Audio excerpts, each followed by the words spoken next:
And good morning, good morning, good morning. Welcome to the November 21st edition of Megas and Movers podcast. How are you doing today, folks?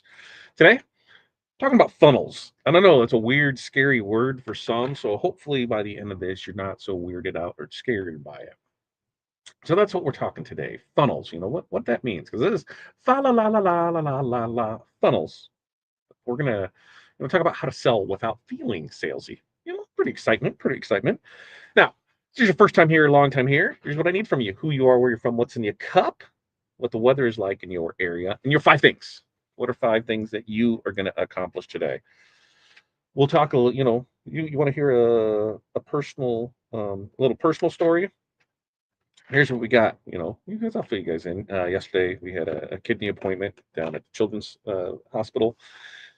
And yeah, had some car troubles on the way back, so that was awesome. It took all day, made it back safe and sound, got everything fixed last night. But hey, there's another, what, $600-700 expense. Didn't expect that. Welcome to real life, right? Was able to work on the road down there, so got done some things accomplished. Worked on the way back. It has been a long, trying week, and just want you to know, everybody out there, just take a breath. You're not alone. I'm telling you, shit happens every single day. Sorry, I swore this early in the morning for some, but we all go through it. You are here, you're awake, you're breathing. That's the best thing we're going for us. I just want you're not alone. I need to check in more with you. How are you feeling? How are you doing? We're coming to a hectic time of year, and just want to make sure that you're good, and want to make sure that you know that you are not alone. Because I'm telling you, sometimes you just need to hear that, and I needed to hear that yesterday, and I did, and it definitely helped out. So I am repaying re what is that when you replay, re-forward, no, you know what I mean when you put it out there. So I'm gonna do that more for you guys. Peggy, good morning to you. And Sharon, good morning. Hello from Kansas. Coffee in the cup. Build gang sheet. Ship orders. Clean work area. Add new products to the shop. Very, very nice. Gabriella, good morning to you, or good afternoon. Good afternoon. Checking what color rhinestones I have so I know what to order. We going through that as well. Like, okay, here's the next stock order. What are we doing? What are we doing? What are we doing? Keith, good morning to you from the sunny Space Coast there in Florida. Get more flock and transfer tape. Get it all. Get it all. Get it all. Barb, good morning to you. North Central Minnesota 24 and sunny. Water in the cup. Five things: customer pickup, bookmark layouts, digitizing embroider polos, clean fireplaces. That's not a bad day. It's not a day. Tim, good morning to you. Our five things is a lot of the same old stuff. We've got store updates that we need to do.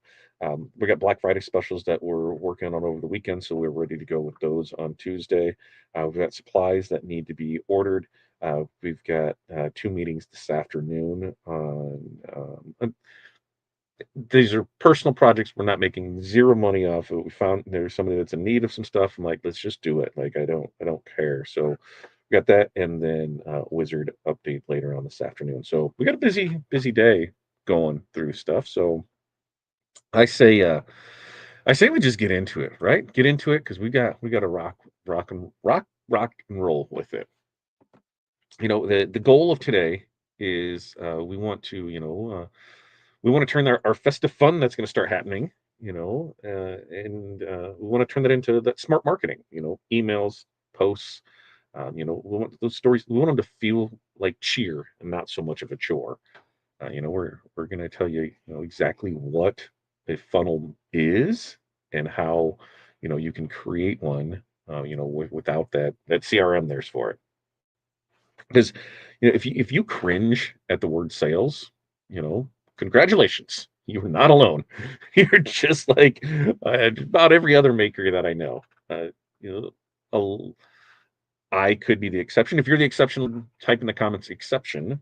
But most small business owners don't wake up thinking, I can't wait to build a sales funnel today. You know, they just want to make good products. They just want to serve good people and not feel like, that pushy used car salesman, trying to move clearance items. They a funnel isn't, you know, sleazy or bad or dumb. It's just simply a journey that someone takes from finding you to buying from you. All right. So it's from point A to point B. Now, the funnel part, that's you. That's what you get to make that journey fun and festive and fertile, full of personality. You know, right now, the holiday season, it's the perfect time to lean into this. And why is that? Well, because people are already expecting, people are already in a cheerful and buying mood. They already expect emails, they expect posts, they expect recommendations. So this means you can show up without feeling like, you're selling your soul. And the best part of all this is you don't need fancy software, employees, a CRM, or, some $1,000 a month automation tool to make this work for you.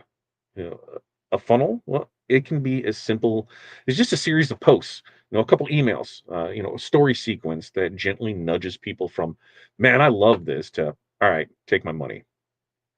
So, today we'll break down how you can create those holiday funnels that feel like cheer and not chores, using the tools that you already have, content you're already making, and that heart of yours that is already giving. And so hopefully by the end of this episode, you'll know exactly how to guide your customers through a fun, festive buying experience without ever feeling salesy at all. So, number one, do you know what a funnel is? Like, if you don't, completely understandable. And sometimes people are like, yes, I know this. I don't have a clue, but I don't want to feel stupid for not knowing. All right. Well, one, let's just understand what a funnel is, because it's not complicated. Most makers, they hear funnel and they automatically immediately start thinking spreadsheets, ads, complicated software, giant CRM dashboards, full of things that need to be moved and done, and they just don't know.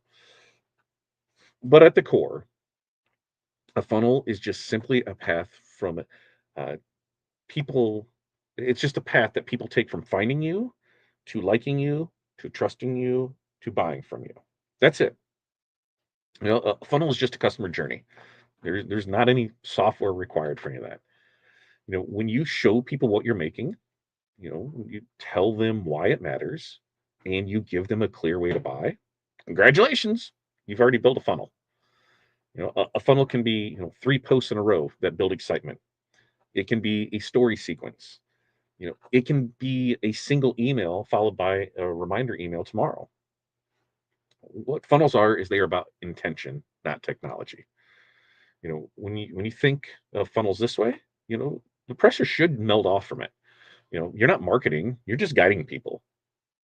You're helping them understand what you make, why it's awesome, and how it makes their life easier and more fun. And during the holidays, people love to be guided. So, some examples, a tumbler maker posted a reel showing her new design, followed the next day with here's how it made video. And on day 3, posted want one, here's how to order. Zero CRM, zero automation, and she sold out within 2 days. You know, a DTF friend of ours, they posted a carousel of holiday gang sheet ideas, then followed that up with a story saying tap here for pricing, and then an email showing customer photos. That simple sequence that increased her weekly orders by 40%. So, action step is let's just write down a 3-step path that we want customers to take this week. Step 1, awareness. Step 2, interest. Step 3, buy. That's it. That's your funnel. In fact, you know what I'm going to do? I'm going to put that down here in the comments. So that way we know this is what we're going to do. That's what we're doing. We're going to get this done in there. Not the post. I think it posted a post. Yeah, there it goes. There it goes. There it goes. It dropped it in there for it. All right. Number 2, let's make our first touch fun, not forceful, right? The top of your funnel, because remember, a funnel is like this. Everything comes in here, funnels it out to the bottom, boom. You know, the funnel, the first step is awareness. It shouldn't feel like a pitch. It should really feel like a party. And this is where you bring the festive fun, sneak peeks, behind the scenes, silly moments, holiday chaos, cute packaging shots, you just being you. When your first impression feels joyful, you know what happens? People naturally lean in. You know, your goals, well, in these early posts, it's just simply to make people curious, not pressured to do anything.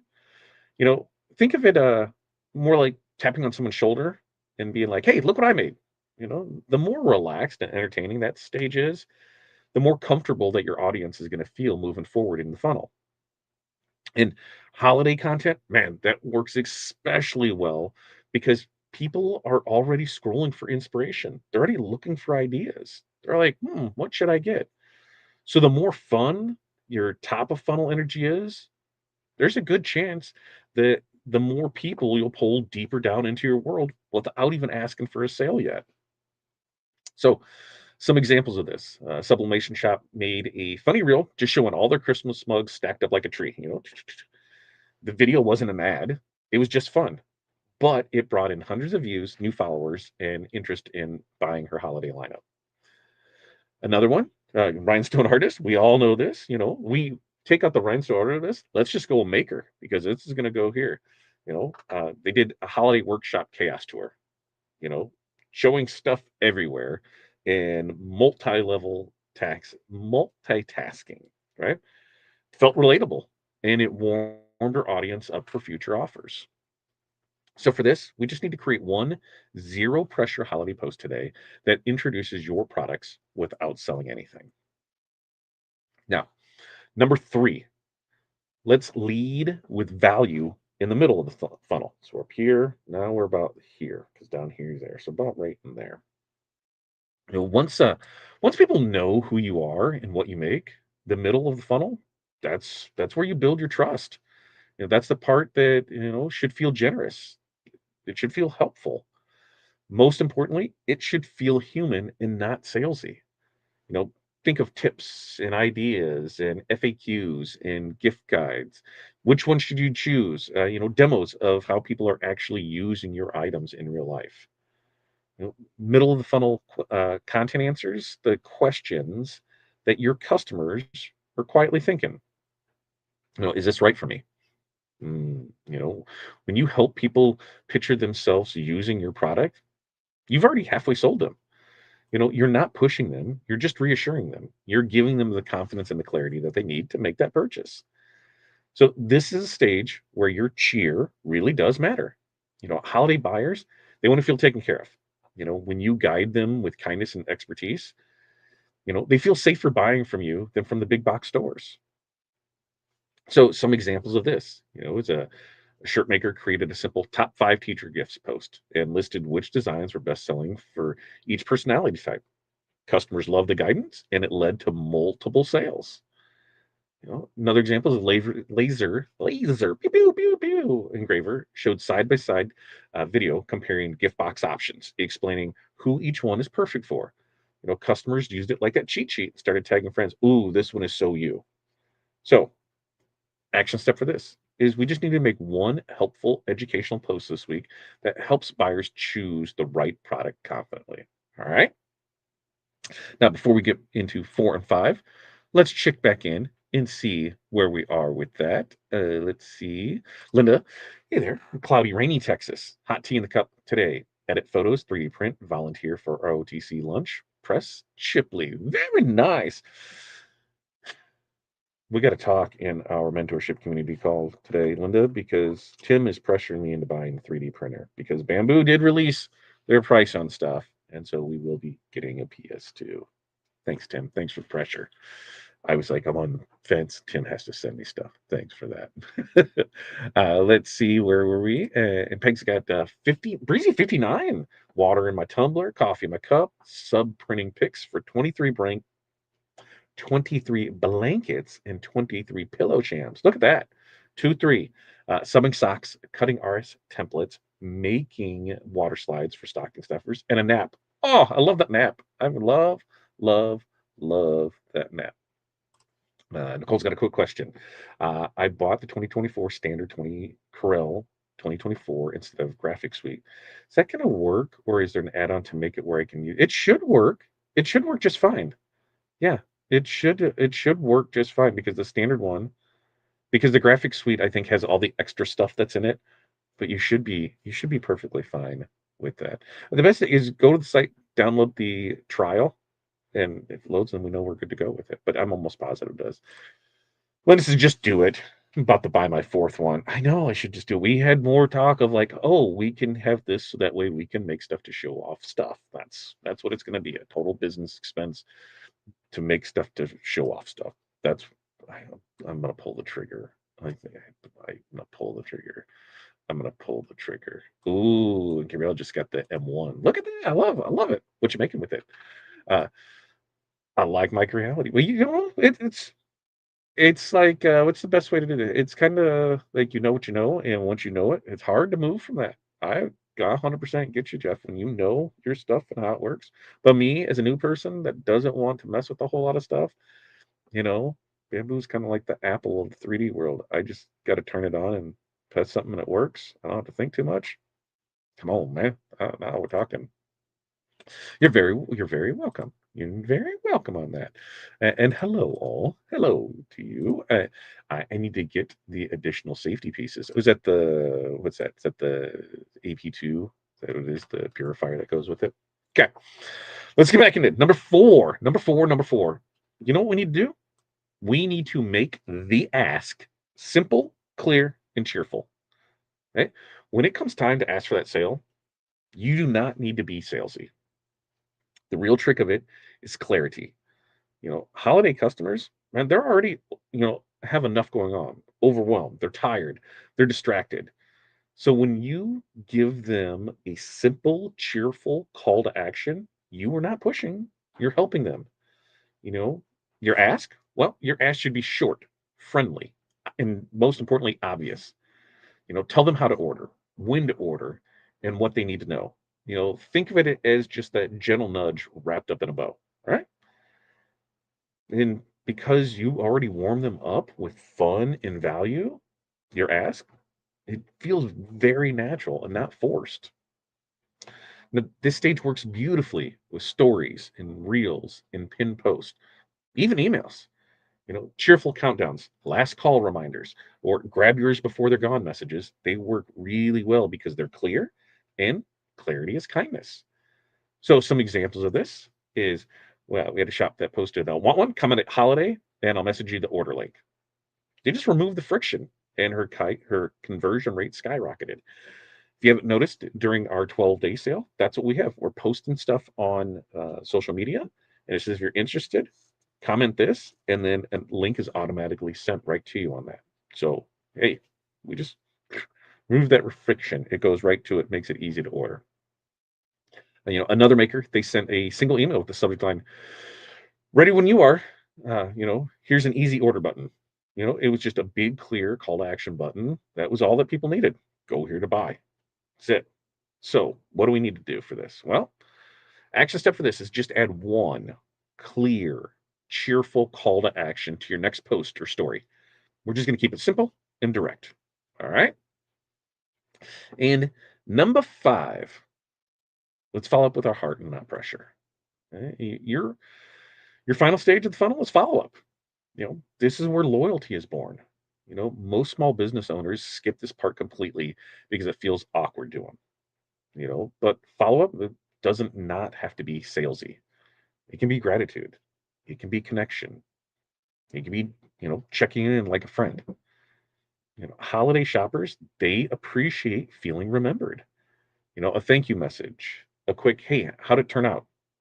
Well, maybe just a fun, show me your gifts, any type of those prompts, make people feel valued.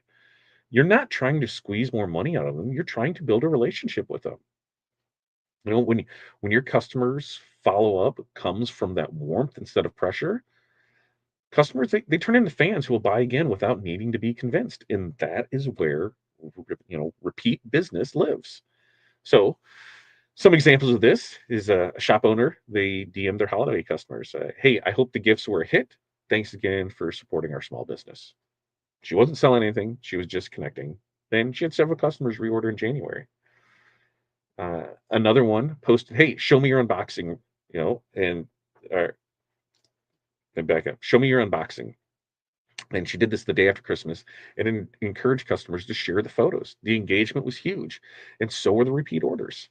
So, for this action step, we just need to send one friendly, no sales attached follow up message to a recent buyer this week. That's it. So, on this, here's how, to recap it all, here's how the fa la la la funnel your way through the holidays without feeling pushy. Well, number one is we understand the real meaning of a funnel. It's just a simple customer journey, no CRM required.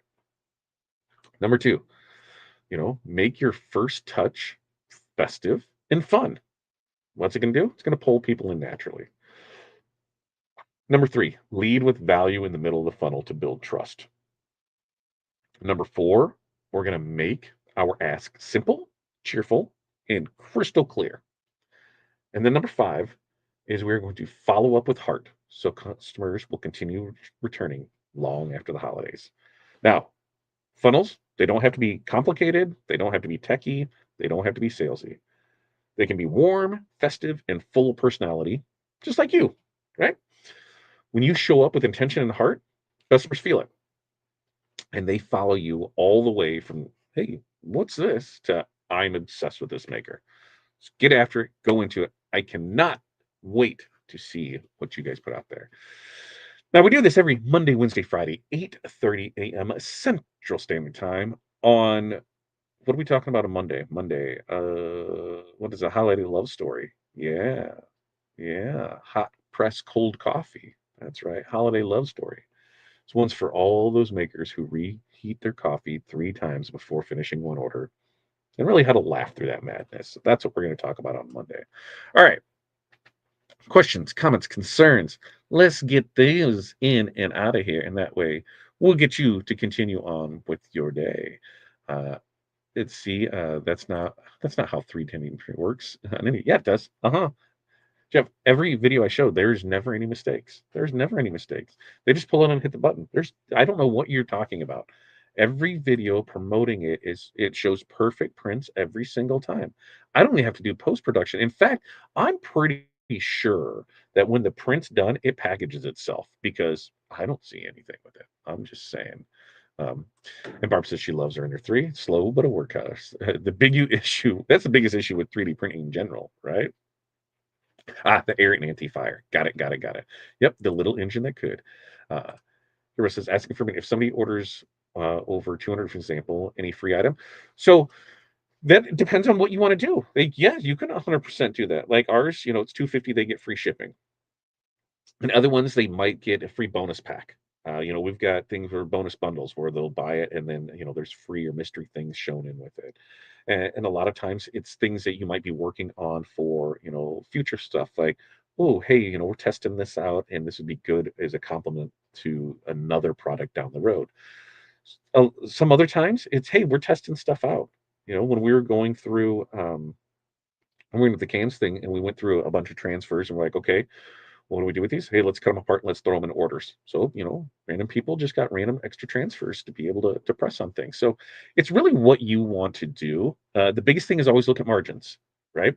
I know somebody that was giving stuff away, and then when we ran the numbers, the stuff that they were giving away was really eating into their profit. When they looked at it, they're like, "Oh, that's why I'm not making as much because I keep adding these other things to give away in it." And it's like, yeah, so you just got to make sure that it makes sense. If your margins are tight on it, you got to be really careful because if we're giving something away, that'll affect it even more. So, there's no right or wrong with it. You do what feels comfortable to you. Peggy says, how do you keep from feeling negative and doing something when you train a helper for your business and they start their own, HBB? What's the HBB? Do I feel stupid now, Peggy, while still working for you? Now that you gave them an ask to stay, they start their own. They start their own. So they started their own. So they're working for you and they started their own. Well, this is what sucks is that people do that all the time. They The only way that that's not going to happen is if you do it all yourself. I mean, how many companies have started with family and the family split off and did their own things? I could probably count 5 local ones that I know where that started as brothers and they switched. They got into a fight, they got into an argument, and they split, and they're both doing the exact same thing now. um, it's tough. It sucks. It's gonna happen. But at the end of the day, we just gotta let it go, right? They can try and steal your customers, but I honestly feel that if somebody is able to steal my customers, they were never my customers in the first place. If they go somewhere else because of price, then they were never our customer. They didn't see the value in the services that we provide, the information that we give, the education that we hand out. And there's places where I know I can 1000% buy things cheaper from. But why don't I? Well, here's a few reasons. My prices are based on what we buy things in for. So we're making the same money, if not more, by buying from our current vendor because of how margins work. Number two, like it just works. I know every time it works. I'm not having any issues with it. And so when I just know I can pull this off the shelf and it's going to work every time, that is worth it. And then number three is the service behind it, the service that we get behind that product, you know? So I'm paying more for that, for the service, for the sales, for every part of it. So on my end, I'm like, if somebody goes, I don't, it doesn't bother me anymore. When we've had a lot of people that we have trained over the years and that we have worked with that have went off to start their own, and it was there. Some great examples of that was we worked with people, pre-COVID on a wide format printing, where we would walk through, here's this, here's the equipment that we have here, here it is. When you're ready, hey, maybe you should look at buying it. And that's what we did is we helped build their business. We printed for them, we did everything, and then boom, they were just gone and they were trying to sell to the same people we were. DTF, 1,000,000% the same. We've been printing now for 5 years.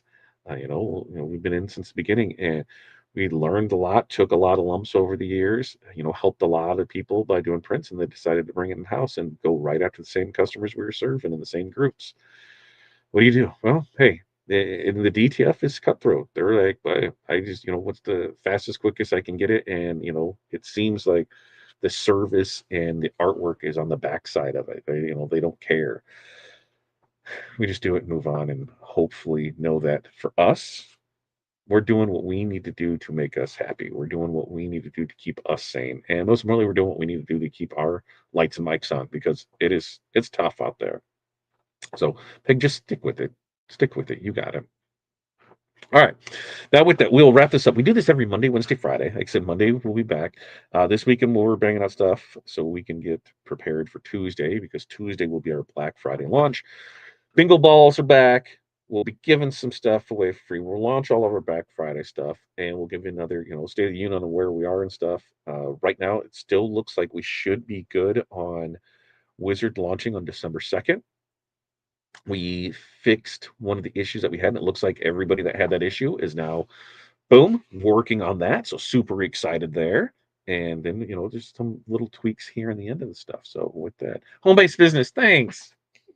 I don't know what I was thinking. Thank you for that. Um, yeah, I know a motorcycle store that this happened, brother-in-law. I see it a lot. Yep. If they don't care, they might have to close the business. Yeah, and sometimes that's just what it is. Absolutely, but there's no way I could let her keep working for me. Nope. All the tips and trips I tripped over, I kept from her immediately. And that was the thing, is so we've been put in positions before where we've, even though somebody gave a notice, we let them go because how do we know that they're not going to try in, especially in this instance when they were starting their own thing. We ran into in a few times in the heating and air company because it's a skill and so they can learn it. And they were doing things on the side and we're like, you can't moonlight at this. Here's what we're doing for it because you're using our trucks, you're using all of our stuff for it. We can't have that happen.